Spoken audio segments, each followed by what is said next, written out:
On TV, the Gosselin family from Jon and Kate plus 8 looked great. The house is big, there are 8 kids, and everything is a mess. But there was something much darker going on behind those happy scenes. Hannah Gosselin, Jon Gosselin's daughter, is now at risk of everything to speak out. She has been quiet for years, but now she is coming forward to tell everyone what really happened when the cameras were off. No more quiet. She can no longer protect those who hurt her. No sugar-coating, just the truth. This isn't a rumor, you should know this. This video explains everything Hannah has said and why everyone needs to hear it now, from her secret journals to courtroom fights and a controlled media story. Kate made them pick a side and she made the wrong choice. It looked like a play. The news media are quick to report on another custody change in a family case that people thought they knew. A young girl moves in with her estranged dad after leaving her mother's house. What else could it be besides trying to get what you want, or both? That's what most people thought happened. It wasn't what it seemed, though. After many years, one of the Gosselin children is finally speaking out. Not with charges or news stories, but with something much worse. The truth, it wasn't on the front page, it wasn't popular, but everything changed. She is putting everything at risk to tell you the truth. You might see that we were wrong about her, him, and maybe even Kate after hearing it. Because it's not important why she left once you know what was going on behind closed doors. That's why she stayed so long. You should know this. Hannah didn't run away from her family.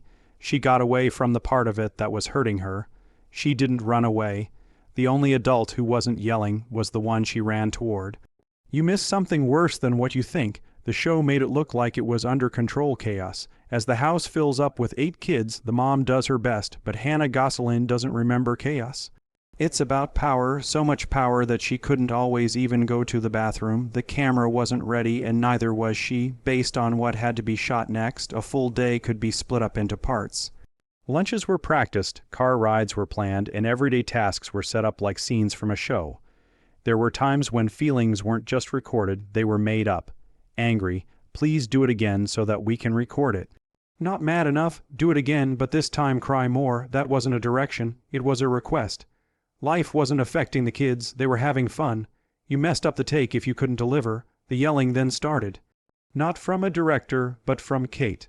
When not on camera, the kindness went away. When a child froze in the middle or wouldn't smile for cue, the cameras were turned off, voices were raised, and there was silence for a few minutes. They weren't getting in trouble, they were being taught. Hannah says that this didn't happen just once. As usual it was. She says the cast and company knew. They saw it, she says, but they didn't step in. Instead, they spoke for Kate. The last changes were made to make it cleaner and softer, no longer any rough edges. Kate's anger came in just outside the picture. It looked like discipline by the time it got to the air. It looked like a building. She says that fear was what it really was. The idea of a big, close-knit family turned into its own brand. To keep that brand clean, you had to hide anything that didn't fit. Someone wasn't just in a bad mood if they paused or wouldn't smile for a picture. It was a problem that had to be fixed before the cameras came back out. Hannah can still remember a time when a child flinched during a shot. They weren't sad, they didn't act up, they only messed up the time. The reaction was to yell at them until they broke down and then comfort them. Just enough to get them back for a good take. This is the part that no one saw in neither the ads nor the behind, the scenes footage. Just kids giving up their space, their freedom, and sometimes even their safety, just to get a few more minutes of clean TV. It looked like family to people who saw it. For them, it seemed like a show. Every smile was practiced, every breakdown went as planned, and any part of the story that didn't fit was cut out. Kate wrote in a diary about us and used it against us. Hannah Gosselin remembers more than just the bright lights of the cameras from when she was a child living with Kate. They have a written record in them, which is more scary. Hannah said that Kate wrote in great depth about each child in her journals. These weren't the kinds of notes that a parent would write to keep track of important events or remember happy times. No, these were logs that kept track of every mistake, every act of disobedience, and even the kids' feelings. It wasn't meant to help her parent, but to explain why she did what she did, especially when it came to punishments. Sarah Hannah didn't understand what these books meant until she was older. One of the most shocking things happened when she saw her name written next to the word rebellious. She didn't even fully understand what the word meant at the time. As the years went by, though, she became painfully aware of how this name would hurt her. Kate thought that any act of rebellion or independence should be punished. The journal notes were her way of keeping track of offenses that she could later use against the kids. What Hannah says isn't just a normal way to punish someone. People use the notes as weapons or tools to keep things under control. And Kate used them like a sword when the cameras were off and the public's opinion was at stake. These books were used for more than just writing in. They were turned into papers that could be used to justify harsh penalties. They didn't stop there, though. Kate's notes were used in court when the Gosselin family's private lives were all over the news. They were used as proof in court cases and helped Kate tell her story of being a strict mother trying to keep things in order who was misread. She was more than just a kid in those journals. She was a great example of how to fight, and she needed to be taught a lesson. Every move she made was watched closely, broken down, and written down. It became more and more important to fix her behavior the more she fought back. Controlling everything all the time meant there was no room for creativity or childhood freedom. There was more to it than just addressing bad behavior. It had to do with setting a standard for greatness that Kate thought could never be questioned. Hannah didn't just start to understand her mother's ways better when she found the word rebellious. That made her remember that the fight for who she was had always been a fight. She wasn't just trying to get away from him. She was fighting against a system of control that had been studied, written down, and then used against her. Kate thought it was rude for the person to be herself, and through her writings, Kate kept track of all the times when she rebelled. I was troubled, they told the public. Here's the truth. As soon as Hannah ran away from Kate's care, the news quickly made up a story about her that made her sound difficult and rebellious. The news stories about her made it sound like she was a troubled girl who might have been having behavior problems.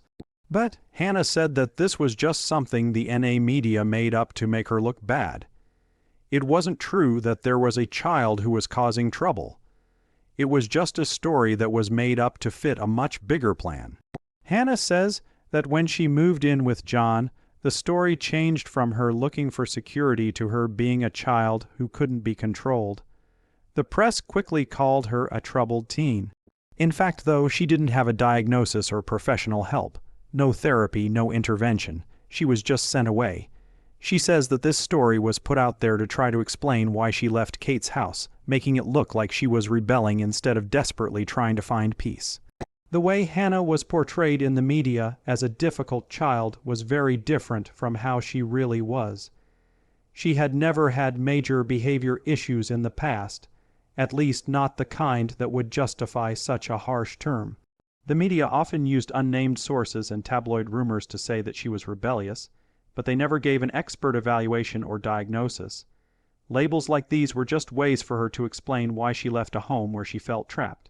Not only did this story hurt her, it also made her feel alone. Hannah didn't have anyone to help her deal with the emotional impact. The way people thought of her added to the shame she didn't deserve. She wasn't helped, instead, she was thrown away. The problems she was having were used as material for tabloid tales. She tried to get in touch with her brothers many times, but they never answered. A silence that comes from fear, not anger. It was too much pressure to stay true to Kate and the family's image, and anyone who tried to leave could be seen as the bad guy.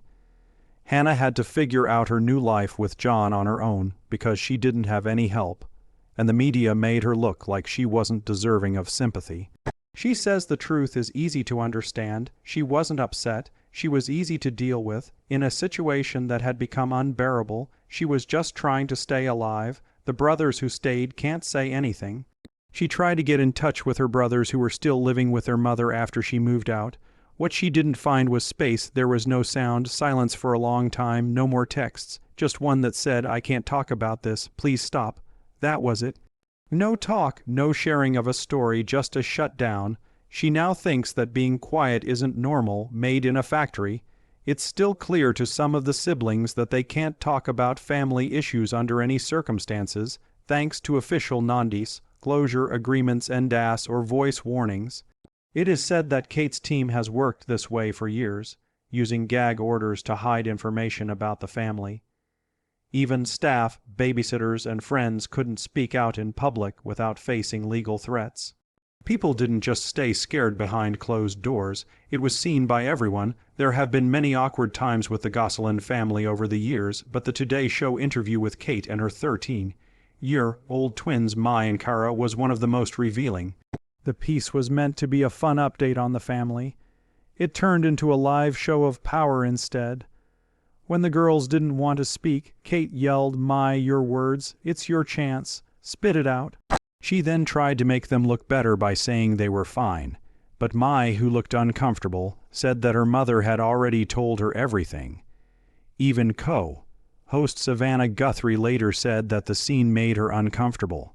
For Hannah, scenes like that aren't just embarrassing, they're normal. She thinks that the family was always under pressure to put on a happy, united front, even when that wasn't the case. The message was always clear, whether it was on TV or in private. Do not go against what is being said. It is not a matter of loyalty for her. She does not think her siblings are protecting Kate because they agree with her. Instead, she thinks they are afraid of what they have been told will happen if they speak out. Whether it's legal pressure or emotional manipulation, they've been taught that silence means safety.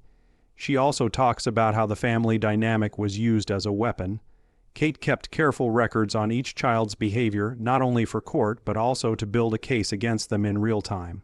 This created an environment where everyone was constantly watched. Some of the siblings may still be afraid that anything they say will be used against them or someone they care about, even after they have left that place. She says she knows why they don't answer, but that doesn't make it easier. One of the hardest things she's had to accept is that just because they grew up together doesn't mean they'll stay together. For the ones who stayed, there are legal and emotional things that make it hard for them to talk openly. It feels dangerous to speak out when the story is controlled by a parent who has access to the media, lawyers, and a history of tight public messaging.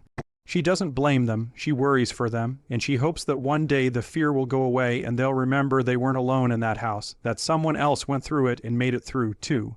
Until then, their silence isn't just painful, it tells you a lot, because when brothers won't even say "I'm okay," it's not just distance, it's control, and she says that control still runs deep.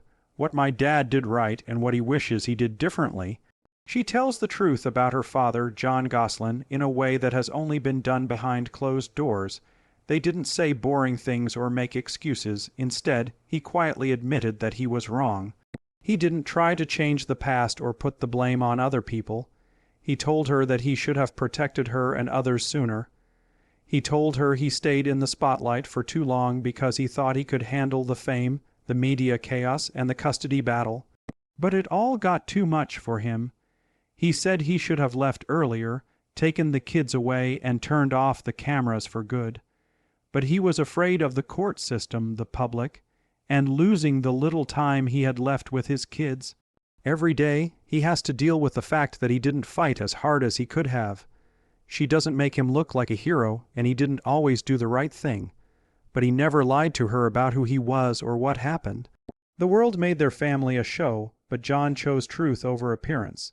He stopped trying to change the public story and instead worked on rebuilding trust with the kids he could reach. She tells him she once asked him why he didn't fight for all 8 of them and take Kate back to court. His answer wasn't dramatic, it was tired. He told her he didn't think he had a chance, that he was emotionally and financially worn out, and that he thought pushing harder would only make things worse for the kids who were still in her care. She didn't like the answer, but she respected it because it was true. Their relationship today isn't based on perfection, but on those talks. He feels bad that he didn't protect them sooner, that he didn't step in when the warning signs were clear. He knows he should have known better. He also knew that what he did in the end, showing up, listening, and telling the truth, was a good start. When she compares the silence she got from others to the honesty she got from him, it's clear who tried to make things right. She says he's not perfect, but he was honest with me, and after everything that happened, that honesty became its own form of protection. Maybe not in the past, but definitely now. I saw producers look away as we broke down. She doesn't flinch as she talks about it. The cameras never stopped, and the adults hired to watch over the kids stood still while they cried in real time. The crew could see emotional breakdowns, punishments behind closed doors, and even times of physical discipline. The red recording light stayed on the whole time. She remembers how coldly professional it all was. How the camera operators would start working on the next good scene just minutes after being scolded or punished in front of the whole crew. No one asked them if they were okay or told the director to stop. They watched everything, she says, and kept filming like nothing was wrong. What hurt more than the punishments was how the show showed what happened afterward. It wasn't openness like in a documentary, it was staging. Any signs of conflict were cut out and replaced with beer, of hugs, or birthday parties. The producers weren't just passive observers. They were actively creating a false reality. She says there were times when she tried to leave the filming after being punished, but it didn't matter. The schedule always came first. "We just need 5 more minutes or we won't use this if you don't want us to," they'd say, but they always did. And if you said no too many times, it was seen as a problem with your attitude. The house didn't even feel like home. There were lighting rigs in the kitchen and set call times on the weekends. As she puts it, it was like living in a dollhouse that we didn't have control over. The walls were thin, both physically and emotionally. Everyone could hear when someone was crying, but no one came to help, not the producers or the assistants, because they were all part of the show. Fans thought the family chaos was cute, but behind the scenes it was a carefully crafted illusion based on silence and compliance. When she gives the final verdict, her voice gets tighter. "This wasn't reality TV, it was a prison set, and the producers who were supposed to protect us chose the shot instead. No adult yelled cut, no one ever said that was enough. She's finally telling the truth. I'm risking it all to tell you the truth. It's time. People think I ran away, but I didn't. I ran to the only parent who wasn't screaming. That's how Jon Gosselin finally spoke out. Not in court or through lawyers, just her voice. A shocking tabloid story or a dramatic custody battle wasn't what happened. What happened was much worse. A daughter was pushed to make a choice and then punished for making the wrong one. For years, people thought Jon Gosselin had taken Hannah away, lied about it, or even manipulated her. But that's not what happened. Hannah wasn't stolen. She wasn't taught anything. She made a choice. One that took years to think about and seconds to act upon. That helped her stay alive.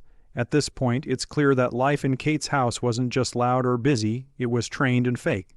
Jon didn't jump in and pull her out. He was always there, waiting, and finally visible when she needed to leave.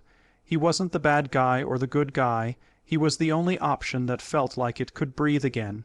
Leaving Kate's house meant giving up almost everything she knew, including Lee, Joel, Alexis, Aiden, Mai, and Kara.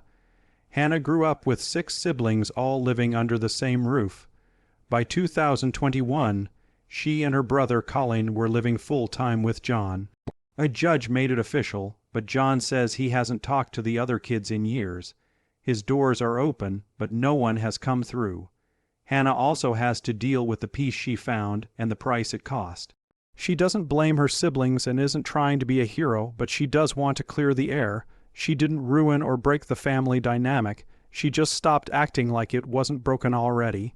She didn't say anything for years, and it cost her a lot: panic attacks, insomnia, and a deep-seated inability to trust anyone. These were the long-term effects of a life where her voice was smothered at every turn. The weight of it all built up, and she had no choice but to face it. But the hardest part was that she had to keep quiet to protect other people and the image they wanted to keep up, even though her truth was buried beneath it all. Now she's on her own with a phone, a camera, and the honest words of someone who's been silenced for too long. She's done. She's tired of keeping the peace for people who only saw her as a part of their story and not her own. She admits that there were times when she thought keeping quiet would protect her family and keep her from getting in trouble. But her silence only let a different story get told. They didn't want to hear her truth. They just wanted her to play the part. She's no longer willing to do what they want. The truth is that no one cared about her trauma when the cameras weren't rolling. Those producers were there with cameras every time she broke down, every time she felt the pain of unfair discipline or the stress of a family moment. But when the cameras stopped rolling, they didn't help. They looked away as if the real moments were too raw or inconvenient. But now it's not their choice when the truth is told. She's telling the truth, and she's done protecting the people who hurt her. If this ruins me, fine, she says, but you must know what they did. To be clear, it's not about ruining anyone, it's about revealing the truth that was hidden and saying out loud what so many people were afraid to hear. She had to deal with the physical and mental pain of keeping quiet every day. It may have seemed easier to keep quiet and protect others, but now she sees that it was only she who suffered in the end. This is the end of her silence. She is ready to tell everyone what was hidden from the cameras. She is done putting other people's safety ahead of her own. This is her truth, and no one can change it. Who do you think is telling the truth in this family saga? Let us know in the comments. Also, please like, subscribe, and share this video. We'll see you soon.